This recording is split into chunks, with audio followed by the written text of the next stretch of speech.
Waalaikumsalam warahmatullahi wabarakatuh. Pertama-tama saya akan mengenalkan diri. Nama saya Cemara Reka Rimba, perwakilan dari Universitas Muhammadiyah Dr. Hamka, semester 4 dari Fakultas Keguruan dan Ilmu Pendidikan. Jadi tugas saya di sini adalah mewawancara bapak-bapak sekalian dalam rangka pengerjaan tugas akhir semester 4 ini, yaitu PLP atau program pengenalan lapangan persekolahan. Kalau begitu langsung saya ke pertanyaannya ya. Monggo, silakan.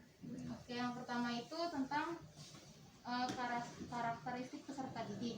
Nah, saat memasuki dunia belajar mengajar kan tentunya tenaga pendidik itu akan menghadapi berbagai jenis karakteristik siswa ya. Betul. Nah, sebenarnya sepenting apa calon tenaga pendidik ini memiliki kemampuan untuk mengenali karakteristik siswa itu? Iya. Silakan. Baik. Wah, sangat penting sekali ya untuk tenaga pendidik itu mengenal macam-macam karakter peserta didik. Ya, jadi karena ini nanti menjadi modal untuk keberhasilan dalam proses belajar mengajarnya. Karena seorang guru yang dia paham akan karakteristik siswanya, ini dia boleh dikatakan sudah sebagian sudah menuju keberhasilan kalau saya bilang. Tinggal sisanya ya dari sisi akademiknya dan lain sebagainya. Itu begitu pentingnya mengetahui karakteristik, sehingga seorang guru memang wajib ya, saya kira dia belajar. Atau juga kan biasanya kalau seorang guru tuh ketika masa kuliah juga dapat materi tentang psikologi perkembangan anak ya, mungkin udah dapat juga ya. Itu sangat membantu sekali ya untuk proses belajar mengajar itu ya. Jadi amat sangat penting sekali gitu, untuk mengetahui karakter peserta didik itu.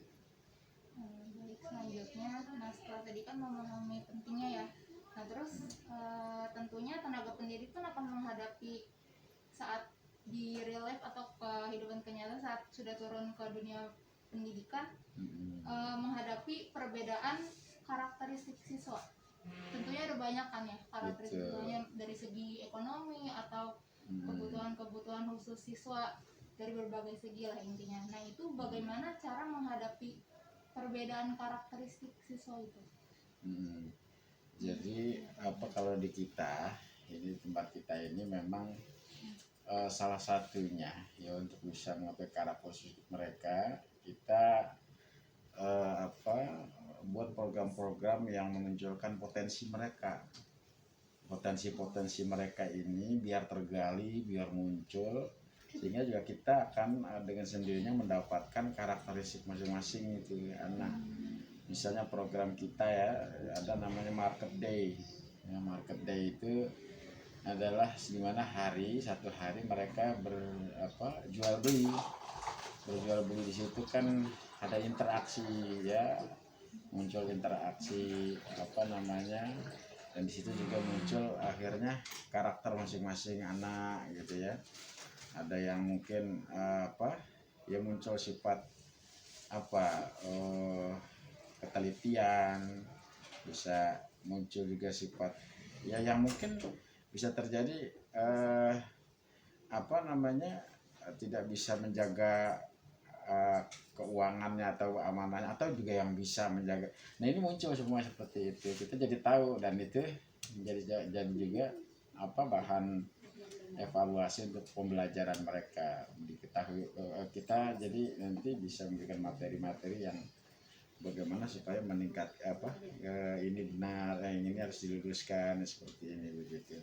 Nah, itu satu program saja Pak Asep ya, itu di apa di kita ada lagi apa Pak Asep tuh banyak ya. Nah yang ini yang pada sahabat peduli ya, mungkin Pak Asep nih jelasin Pak sahabat peduli itu salah satu untuk menginginkan karakter mereka gitu, ada spesifikasinya.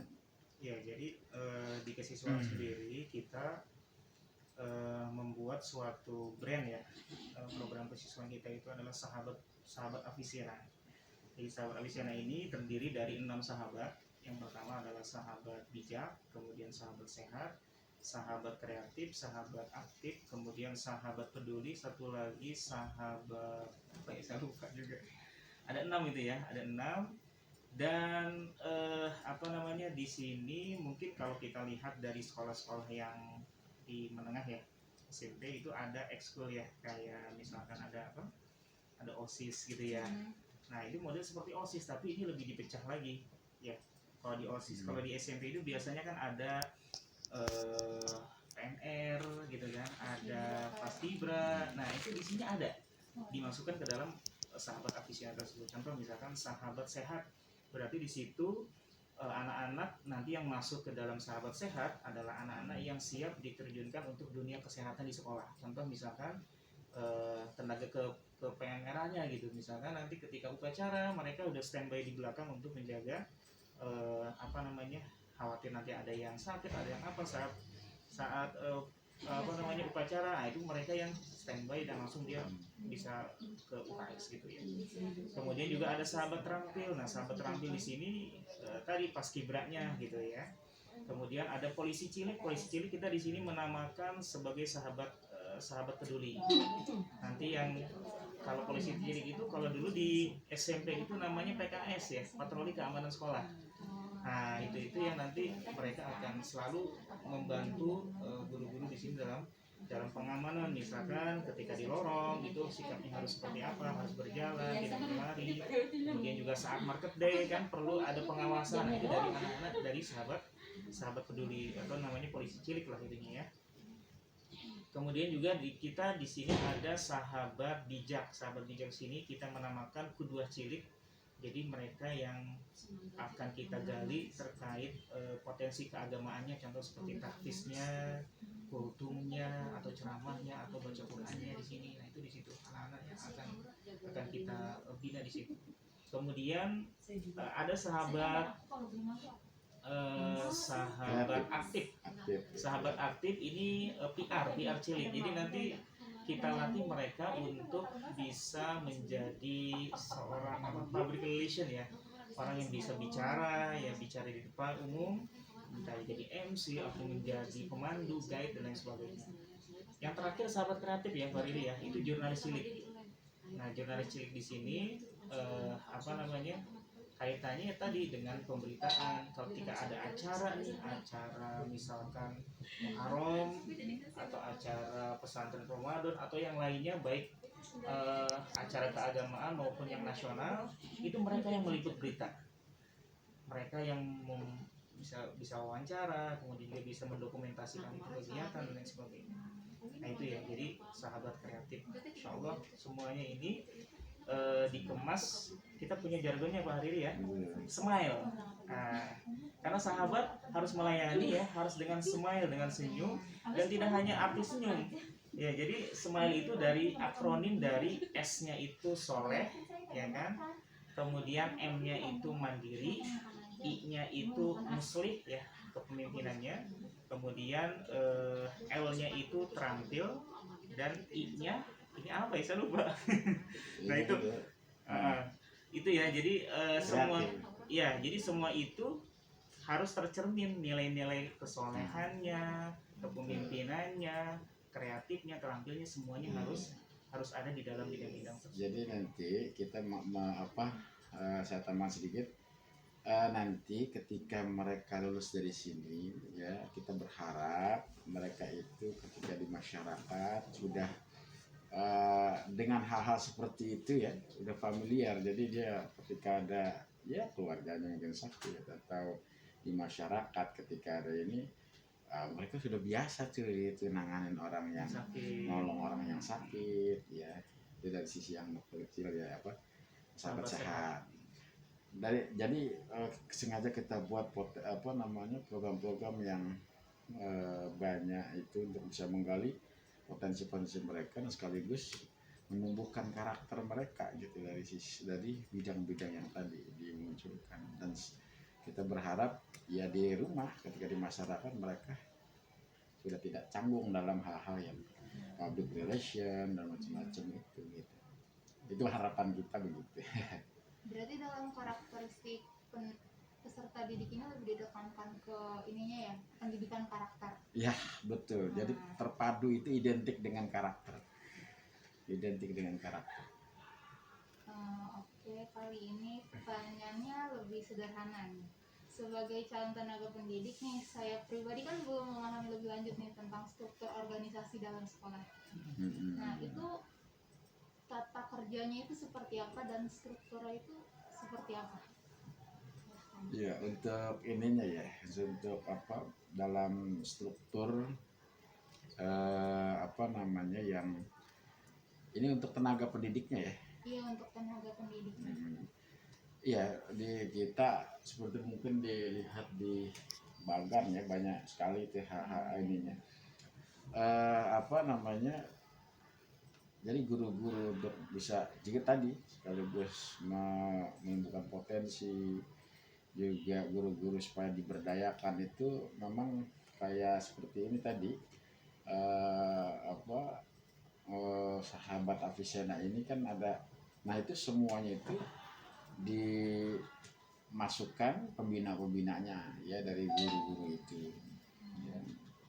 Ini maksudnya yang sudah ini apa baru calon guru sudah guru ya sebenarnya sudah ya. Jadi mereka diupayakan untuk bisa maksimal dalam diamanahkan untuk membina tadi sahabat-sahabat tadi itu dari sisi yang sahabat Avicenna-nya. Belum lagi memang dalam ini kan banyak juga kita kegiatan misalnya super camp, kita ada kegiatan Muharram Ceria, kita ada kegiatan lomba Agustusan, kita ada. Nah itu semua para pendidik itu, para pengajar itu ya itu diberdayakan semuanya. Dan kita berusaha semua bisa melakukan kerja-kerjanya dengan baik. Dan ya tentunya tadi yang paling terpenting adalah ketika kita menghendaki anak-anak kita punya karakter, tentunya gurunya harus selesai dalam karakternya. Ya, ini upaya kita untuk terus meningkatkan mereka, yaitu kita ada namanya pembinaan guru. Ya, pembinaan guru setiap sepekan sekali mereka dibina oleh seorang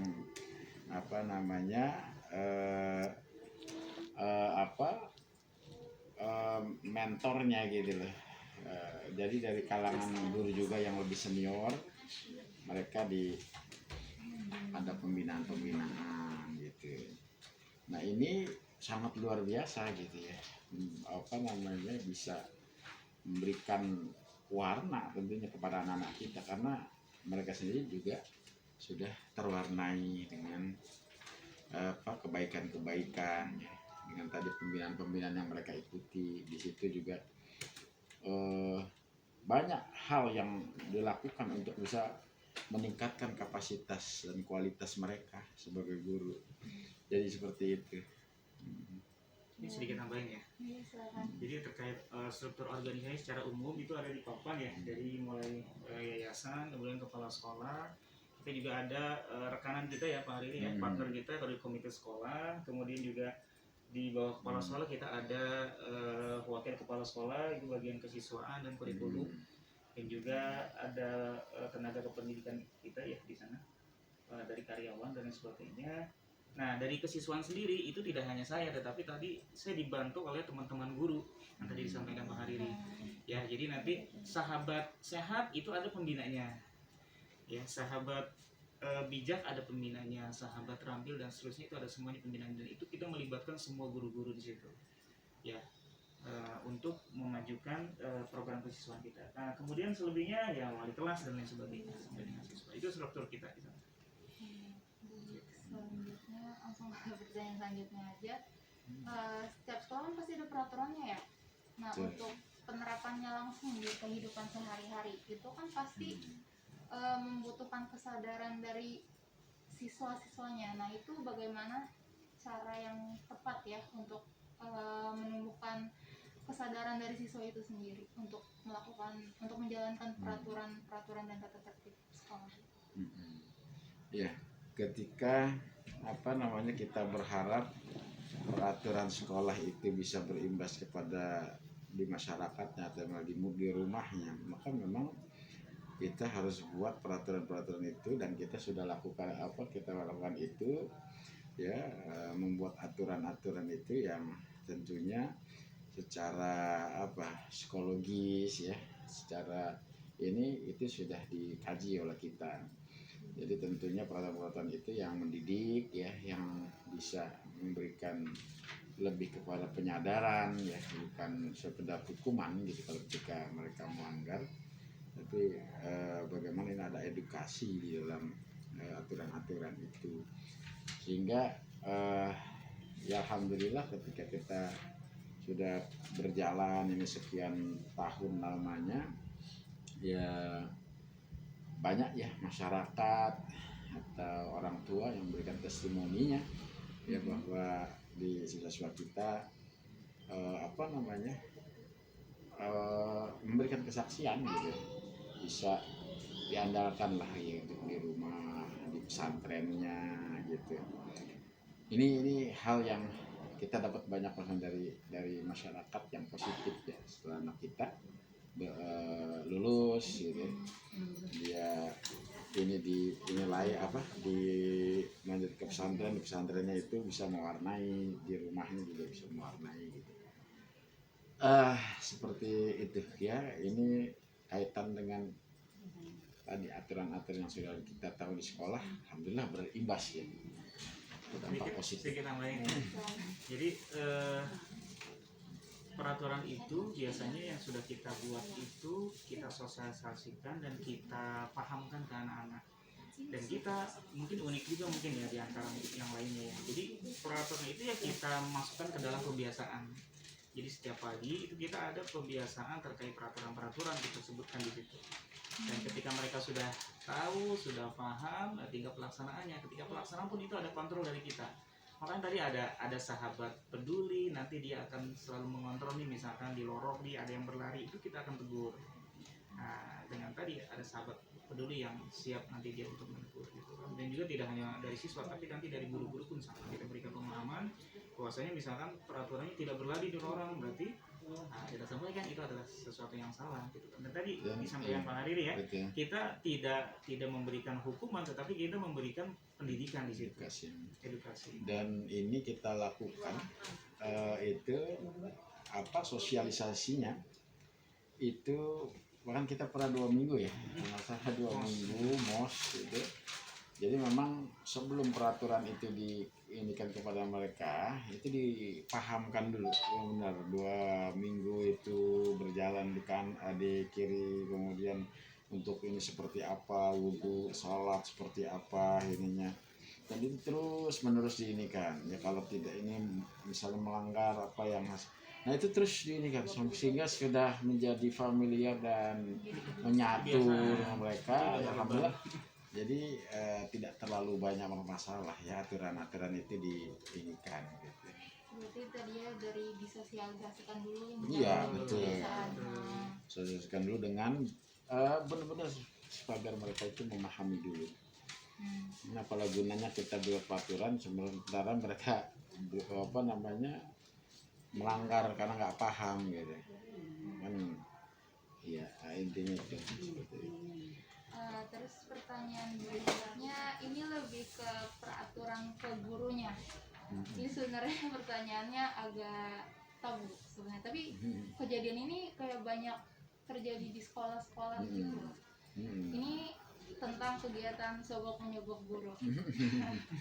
Nah, terkadang kan lo kan di balik sekolah itu dari sekolahnya langsung tuh udah ditegaskan gitu nggak boleh gitu, tapi tetap aja ada oknum wali murid yang kayak tetap bandel gitu, tetap ngasih, tetap walaupun udah dilarang. Nah itu dari SDIT Alfisiana ini seperti apa untuk menghadapi oknum-oknum wali murid yang seperti itu, atau bahkan udah ada peraturan atau kebijakannya? Iya, betul sekali. Apa kalau permasalahan itu, alhamdulillah nih, kalau di sini saya kira boleh dibandingkan dengan yang lain ya. Walaupun mungkin ya apa namanya tidak sesempurna yang kita ini kan, tapi kalau saya melihatnya, kebetulan saya di Kota Bekasi sebagai ketua JSIT, Jaringan Koalisi Terpadu di Kota Bekasi. Saya jadi bergaul banyak dengan para sekolah-sekolah lain gitu.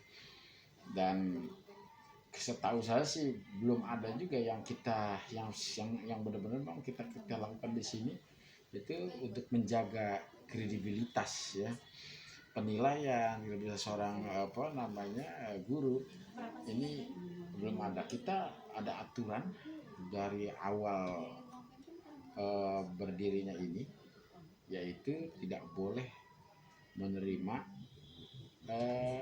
pemberian yang ya apakah ketika bagi raport segala macam gitu. Kita melarangnya itu. Kenapa? Karena biar apa guru itu ya memberikan penilaian benar objektif. Jadi menjaga kredibilitasnya. Dan itu kita lakukan dan kita himbau terus ke guru-guru di raker di ini, yayasan juga memberikan kita, bahkan sampai pernah kita karena sudah awalnya memang belum ada aturan itu. Nah kita mulai wah ini kayaknya harus ada aturan itu. Nah, sebelumnya itu sempat mereka akhirnya ketika ya tadi kan ada yang bandel juga itu wali murid yang ngasih gitu kan, itu mereka mengumpulkannya habis bagi rapot tuh ya, biasanya kan guru sampai bawa beca itu kan karena banyaknya hadiah-hadiah gitu. Tapi di sini kita kumpulkan semuanya, dikumpulkan jadi satu, dan kemudian itu apa namanya entah pokoknya apa namanya entah dari mana itu pokoknya jadi satu dan semua kita bukain dan barang itu kita serahkan ke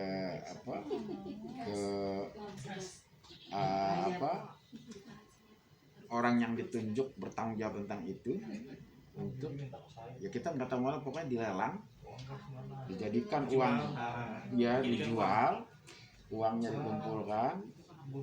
Nah setelah uangnya dikumpulkan, uang ini dibagi rata semuanya, sehingga ya kata ke Pak, jadi nggak ke semua yang terlibat termasuk OB, jadi adil artinya. Nah kalau begitu kan tidak ada lagi wah ini saya diberi sama ini, semuanya ini. Oh iya, kalau udah semuanya ini kan nggak jadi ini jadi, dan haknya semua mendapatkan artinya keadilan itu. Sementara kan yang terjadi terkadang, mohon maaf ya,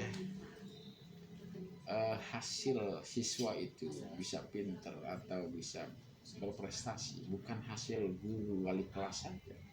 Itu yang kita ini kan paham kan. Ingat ya memang mereka yang menjadi wali kelasnya iya, tapi ingat ketika proses belajar mengajar tidak hanya di kelas. Proses belajar mengajar itu kaitannya dengan berbagai macam pengalaman hidup, dan mereka kadang dengan OB-nya, kadang dengan TU-nya, kadang dengan tenaga kependidikan lain, security, itu juga ikut andil mereka sebenarnya dalam bagaimana membina mereka, membentuk mereka.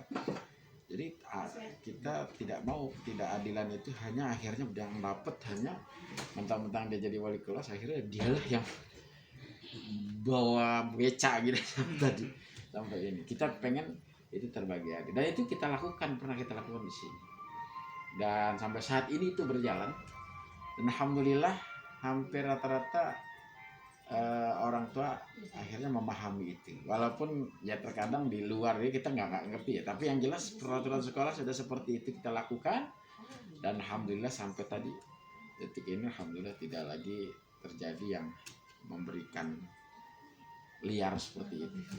Bahkan itu ya inisiatif dari komite ya. Nah sekarang komitenya inisiatif gitu, inisiatif sendiri untuk, jadi nggak, kalau begini kan waduh siapa nih, wah nggak enak nih anaknya gitu kan, nggak bisa begitu di sini sekarang. Jadi ya komite kalau mau ini dikumpulkan di komite, kemudian dibagi, semuanya. jadi selesai, jadi nggak ini lagi hal-hal seperti itu. Alhamdulillah. Alhamdulillah, jadi berarti memang dari kesadaran Komitenya dan bagaimana kita membangun peraturan-peraturan yang membangunkan kesadaran ya, insya Allah. Baik, selanjutnya untuk kegiatan seremonial kayak misal upacara dan rapat, biasanya penjadwalan rapat itu rutin setiap minggu atau setiap bulan atau bagaimana? Kita rapat, ada namanya rapat koordinasi guru per 2 pekan ya, 2 pekan sekali kita rapat,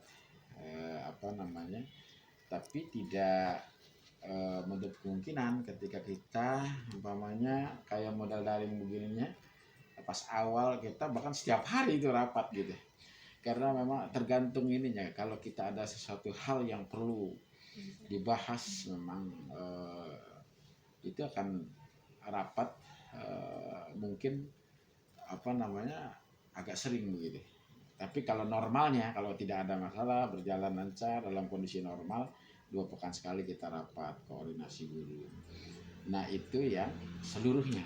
Tapi bagi guru ada namanya di level-level mereka, ya mereka rapat bahkan mungkin setiap hari atau ada hari tertentu untuk bisa mempersiapkan guru-guru mapel namanya, itu MGMP juga ada, guru-guru per level mereka itu mereka rapat setiap hari untuk mempersiapkan pembelajaran gitu. Nah ini yang upacara. Upacara kita setiap hari Senin upacara di Avicenna, cuma karena lapangan kita kan hanya 1, kemudian juga jumlah kita kurang lebih ada 900 siswa.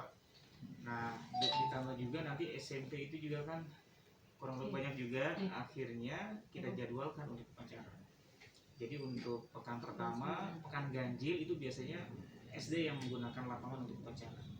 Kemudian untuk pekan genap biasanya SMP, kakak SMP yang pakai lapangan untuk upacara. Nah, digilir betul. Ketika nanti jadwalnya tidak upacara di lapangan, untuk yang SD pun nanti digilir untuk mengadakan apel. Apelnya di aula.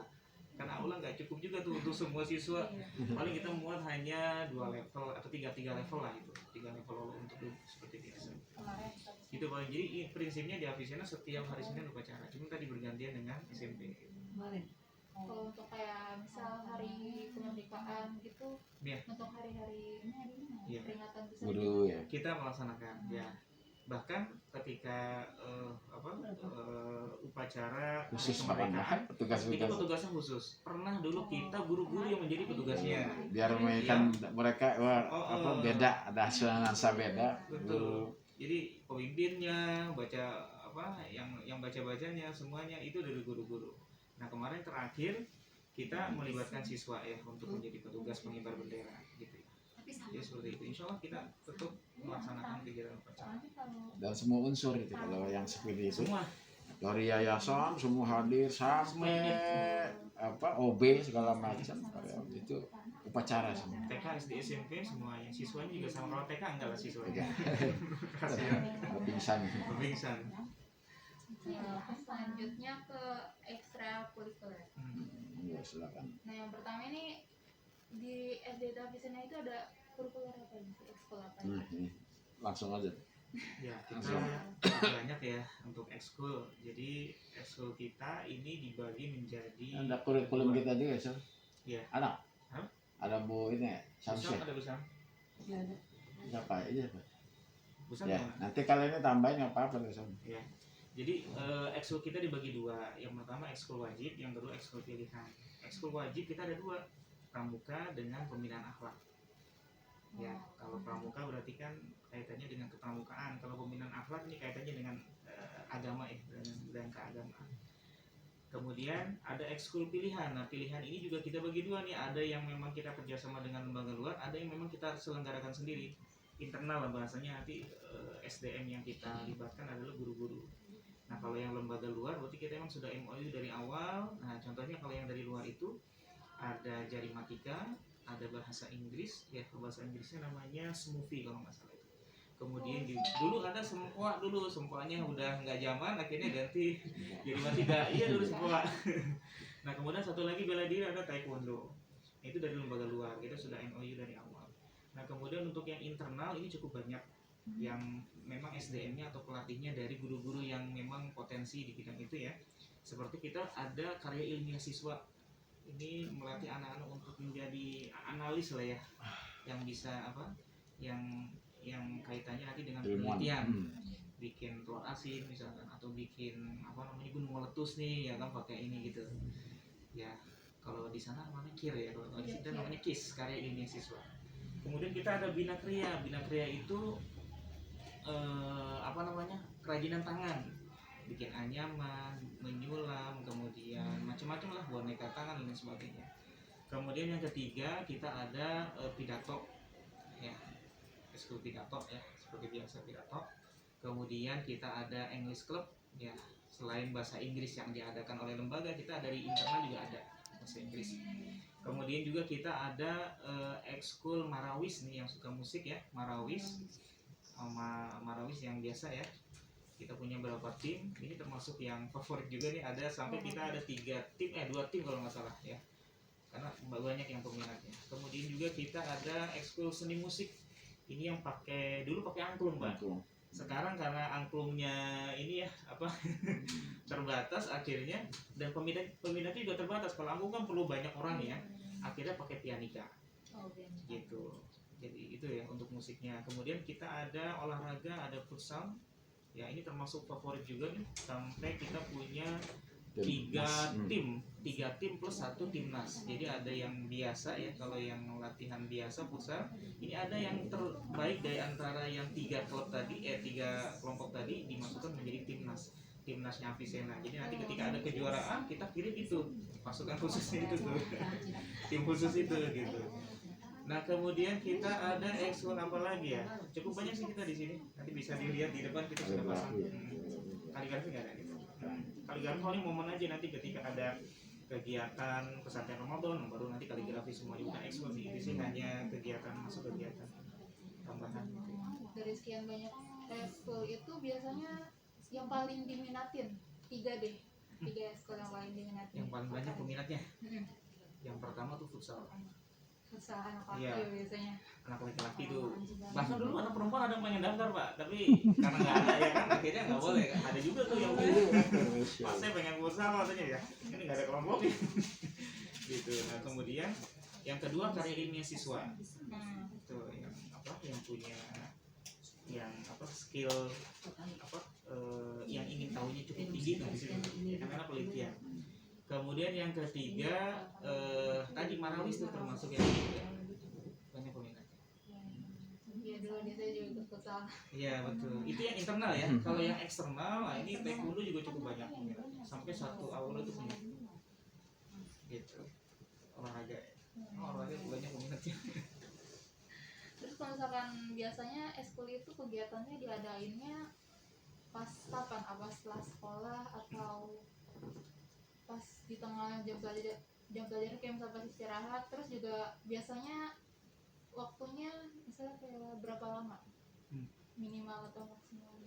Ya, untuk yang ekskul wajib dulu ya. Untuk yang pramuka ini kita masukkan ke dalam KBM ya, jadwal KBM pagi ya, karena kalau kalau siang tuh cukup panas, nggak kondusif. Nah kita masukkan ke jadwal pagi, jam 7 masuk kita langsung pramuka. Itu pun kita jadwal karena nggak cukup lapangan kita untuk kegiatan pramuka untuk seluruhnya. Nah kegiatan pramuka kita mulai itu dari Penggarang tuh kelas 3. Kelas 3 sudah mulai kita kegiatan pramuka ya. Kemudian kalau untuk kelas 1, kelas 2 cukup pakai baju pramukanya saja. Ya, kita kenalkan dengan atribut pramuka. Nah, untuk kelas 3 sudah menjadi pramuka siaga, kemudian kelas 4, 5 sudah menjadi pramuka penggalang ya. Itu kita jadwal karena tempatnya terbatas, jadi kita gantian tuh sepekan.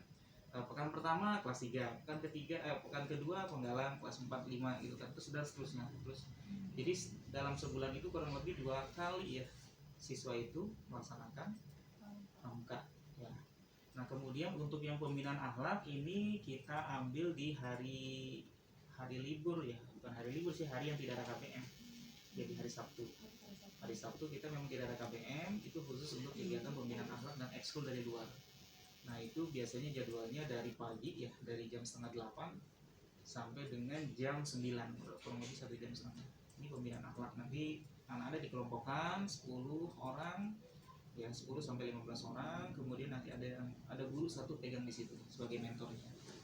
Nah kemudian itu untuk yang ekskul wajib. Untuk ekskul pilihan biasa kita laksanakan atau jadwalkan setelah pulang sekolah.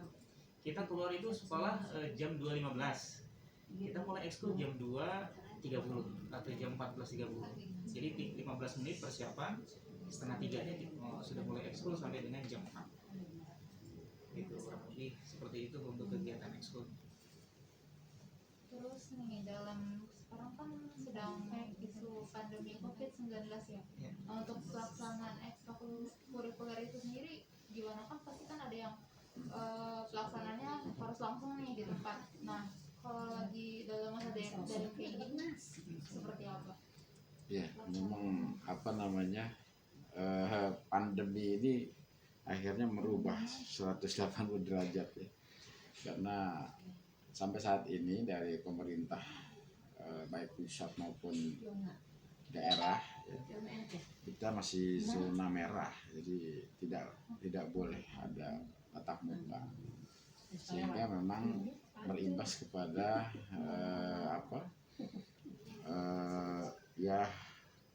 yang berkaitan dengan program-program kita yang sifatnya untuk bertemu itu kayaknya nggak bisa, sehingga yang bisa kita siasati untuk daring kita lakukan dengan daring. Tapi kalau tidak bisa ya sudah, ya memang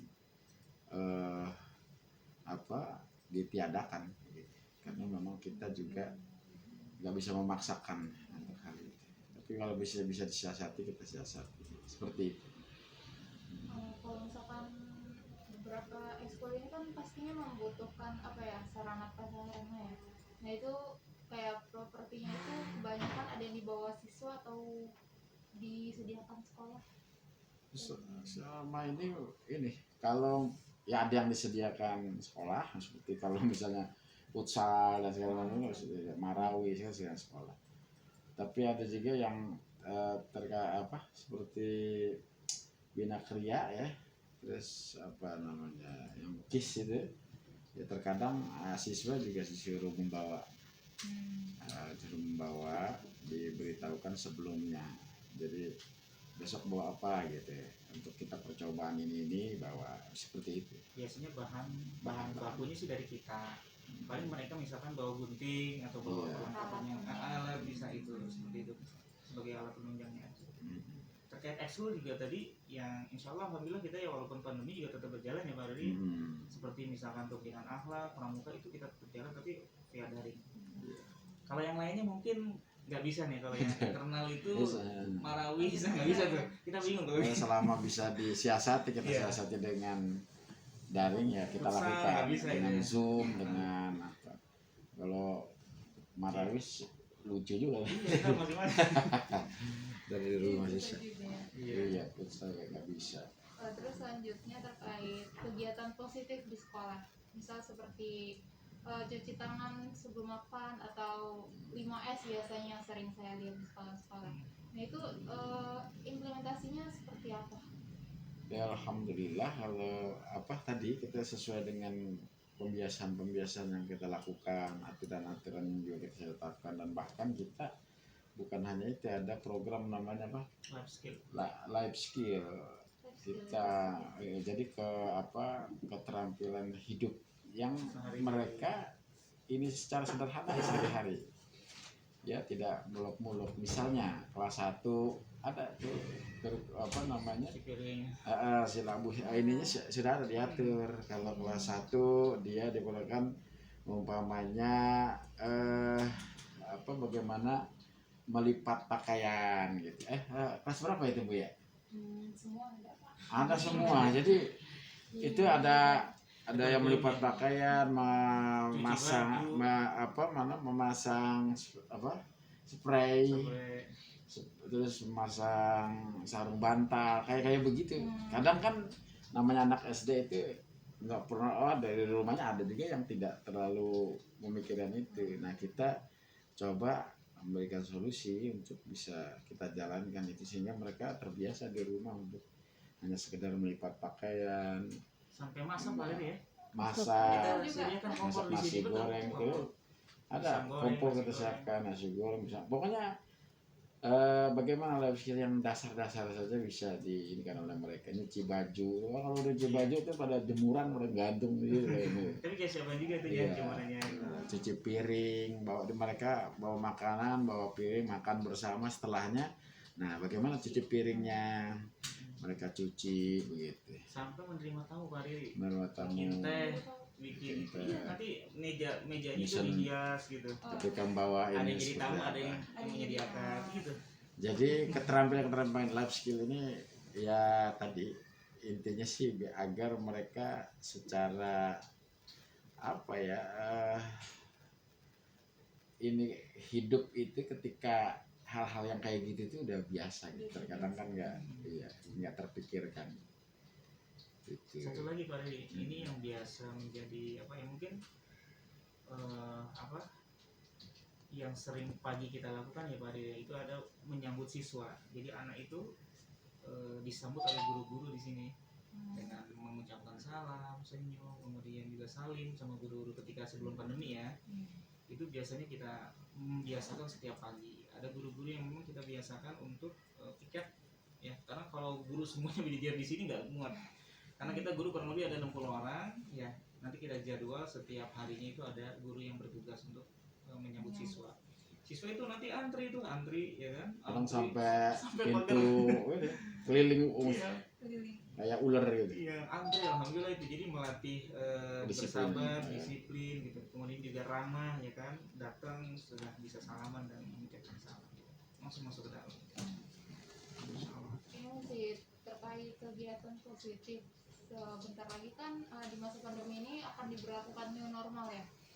Nah, kira-kira SDIT Avicenna ini apa saja yang dipersiapkan menyambut era new normal dalam kegiatan belajar mengajar?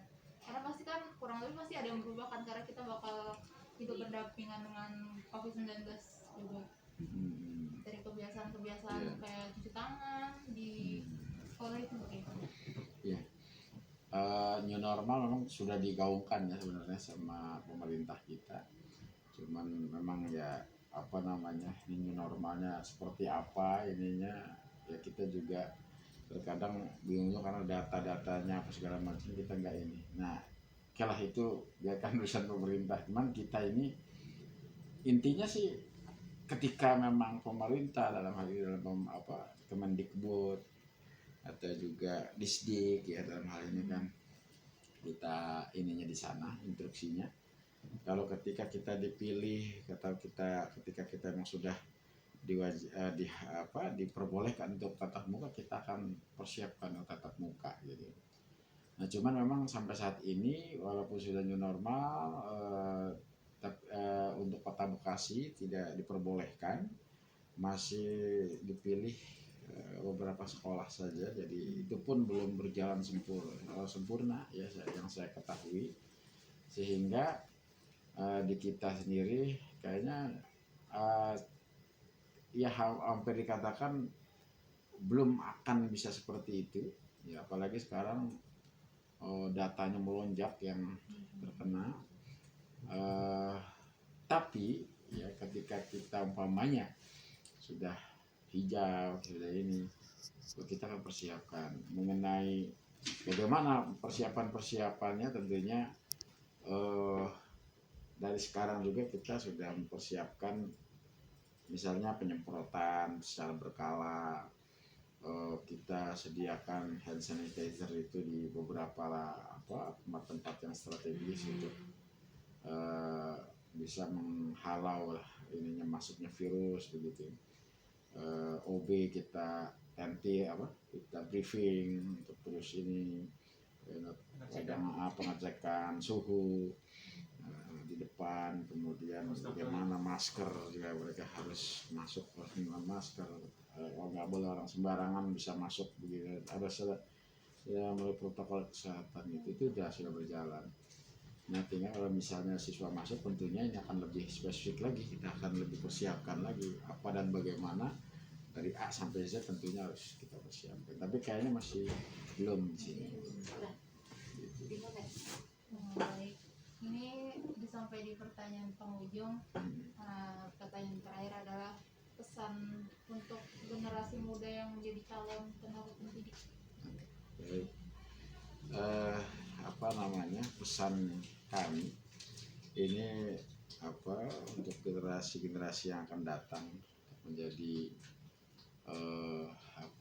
calon-calon guru. Jadi ini karena ini adalah sangat luar biasa, karena profesi guru itu profesi yang mulia sekali. Jadi benar-benar ketika ingin terjun dalam dunia pendidikan dia harus dipahami benar-benar profesi itu. Ya, apalagi kalau memilih profesi sebagai guru, maka dia tidak boleh setengah-setengah gitu. Dan dia harus siap untuk satu ya belajar. Guru itu manusia yang ya dalam tanda kutip dituntut sempurna terus oleh orang lain, baik orang tua di masyarakat. Pak Guru udah jadi sorotan. Pak Guru dianggapnya bisa semuanya tuh kalau ini ya, padahal kita manusia terbatas. Nah, tapi image orang kalau guru tuh udah ini. Iya, makanya itu beban psikologis yang memang harus penuh rasa tanggung jawab kita ini.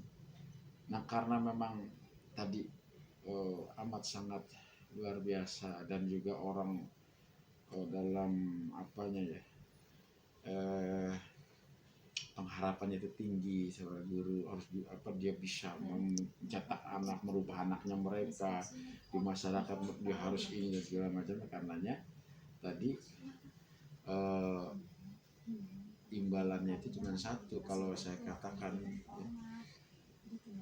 surganya Allah. Karena Allah dan juga Rasulullah SAW itu dalam berbagai ayat dan hadisnya itu menunjukkan kemuliaan seorang pengajar. Kalau dalam sebuah hadisnya kan khairukum man ta'allamal Qur'an wa 'allama. Ya, sebaik-baiknya manusia dari kalian itu adalah orang yang mengajarkan Al-Quran dan yang belajar. Jadi ini sangat luar biasa. Dan ingat, ketika kita sudah nyemplung untuk menjadi seorang guru, maka berarti kita di tangan kita itu kita bisa merubah ya, orang-orang yang dalam kondisi apapun menjadi lebih baik lagi. Dan yang penting lagi, bagaimana kesempatan ini kita harus hadir untuk menciptakan generasi pemimpin. Saat ini kita sedang kehilangan ya pemimpin yang benar-benar. Nah itu kita harus hadir di situ. Jadi mudah sekali. Saya kira itu pesan saya. Oh iya, guru itu luar biasa menurut saya. Saya bisa begini karena mungkin saya jadi guru ya. Karena dulu juga saya sebenarnya setelah lulus sekolah itu saya bukan jadi guru, saya jadi karyawan ya, jadi guru pabrik. setelah saya terjun di guru ini luar biasa, kebarokahan itu luar biasa, barokah sekali. Saya Guru pabrik yang menyelesaikan sekolahnya, jadi beliau nggak berhenti sekolah keguruannya 2 nih gelarnya SPD iya. Jadi baru SPD baru pakai SD selesai ya? di Nah, sama masa ini pandemi jurusannya, ini Pak. gue bagi SD alhamdulillah baru sudah keluar ijazahnya gitu. Jadi di guru ini saya bisa melanjutkan pendidikan, saya bisa punya keluarga. Ya karena kan sebelum jadi guru saya masih bujangan kan. Ketika saya sudah jadi guru saya alhamdulillah bisa menikah, punya anak, punya rumah, punya kendaraan, semuanya Intinya alhamdulillah apa? barokah. Berkah. Barokah. Jadi itu barokah. guru memang jangan berharap materi, tapi berharap keberkahan Allah. Iya, betul. Kalau udah keberkahan lebih dari materi itu sendiri. Jadi pesannya adalah semangat ya untuk teman-teman yang calon guru nih Pak. Sampaikan ke teman-temannya insya Allah. Ya sudah, mungkin itu aja. Ya. Terima kasih atas Ya. waktunya, makasih banget ya, karena saya juga agak susah nyari sekolahan yang bisa diwawancarain langsung begini. Ya, insya Allah. Kurang lebihnya mohon maaf. Bisa. Assalamualaikum warahmatullahi wabarakatuh. Waalaikumsalam warahmatullahi wabarakatuh. Assalamualaikum.